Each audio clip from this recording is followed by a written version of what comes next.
ওমর ফারুক রাদিয়াল্লাহু তাআলা আনহু আমর ইবনে আল-আসকে গভর্নর করে পাঠালেন। সেখানে আমর ইবনে আল-আসের ছেলে একটা প্রতিযোগিতায় রানার আপ হয়েছে।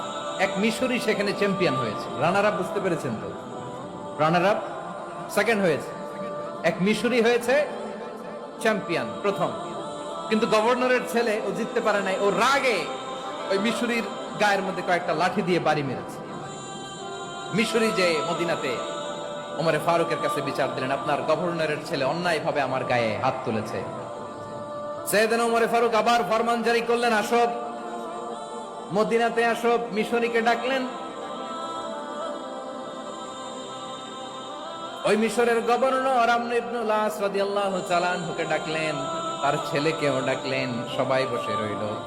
আমর ইবনে আল-আস রাদিয়াল্লাহু তাআলা আনহু মাথা নিচু করে বসে আছেন, লজ্জায় কাচুমাচু। হায় হায়, আজকে আমার ছেলের কারণে আমিরুল মুমিনিন খলিফাতুল মুসলিমিন ওমরে ফারুকের কাছে আমি জনসম্মুখে লজ্জিত হচ্ছি।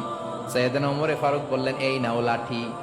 গভর্নরের ছেলে তোমার মাথার মধ্যে যতগুলো বাড়ি মেরেছে, আজকে জনসম্মুখে তুমি অতগুলা বাড়ি মারো।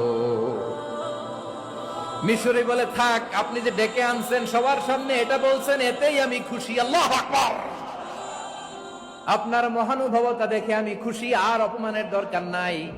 ওমরে ফারুক বলে, না, খবরদার, এই কথা মিশরি তুমি বলো না, মারো, যতগুলা বাড়ি মেরেছে মারো।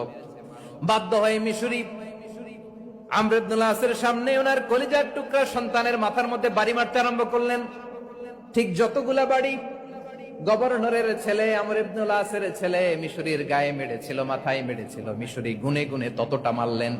এই দৃশ্য দেখে ওমরে ফারুক রেগে মেগে আগুন, রাগের চোটে রাগ সামলাতে না পেরে, আর নিজেকে সামলাতে না পেরে মিশরিরে বললেন, ছেলেরে মারা শেষ হয়ে গেলে এবার বাবার টাক মাথার মধ্যে কয়েকটা বাড়ি মার। রাগের চোটে, আউট অফ অ্যাঙ্গার, রাগের চোটে, যে আমার পাঠানো গভর্নর আমর ইবনে আল-আস তার ছেলেকে কেন আদব তারবিয়া কেন শিক্ষা দিতে পারে না। ছেলেরে মারা হইলে এবার আমর ইবনে আল-আসের মাথার মধ্যে দুইটা মারো। এটা রাগে বলেছে, এটা শাস্তি হিসেবে না।